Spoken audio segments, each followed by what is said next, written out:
Donald Trump is still sticking in. He still feels that he has a chance. He still feels that this is an election that the Democrats have actually stolen from him. He feels that the only way that he's losing this election is because there is voter fraud that has happened. But where is the evidence? Is it just a case where the president does not want to accept that he's been beaten fair and square in a democratic process?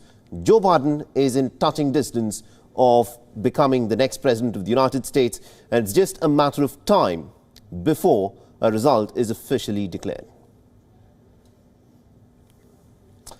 So there is still no result yet, but both Biden and Trump camps have read what they have from the latest tally. Both sides have put out statements in terms of what is being projected in terms of the states.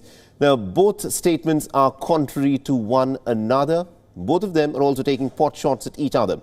So let's start with the statement that's been put out by the Trump camp, and it's a pretty long one indeed, and it's been signed by Trump's campaign general counsel, Matt Morgan. Now, here's what it says, and I quote here: "The election is not over. The false projection of Joe Biden as the winner is based on the results in 4 states that are far from final." The Trump campaign goes on to claim that there were many irregularities in Pennsylvania without providing any evidence. Now, Trump's team also claims that in Nevada, thousands of individuals cast ballots improperly. We do not know as to what they mean by improper, and the campaign has again not provided any evidence to back their claims.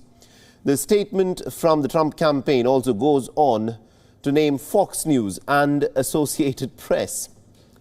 Now, the campaign claims that they erroneously had called Arizona in favor of Joe Biden. This is a point that Donald Trump's team is picking on, because there is still a mathematical possibility that Donald Trump could come from behind. But can that happen is, of course, all up in speculation.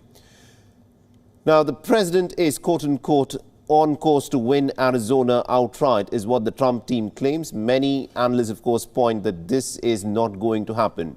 Now, here's how the statement ends. Biden is relying on these states for his phony claim on the White House, but once the election result is final, President Trump will be re-elected. This is the statement by the Trump camp.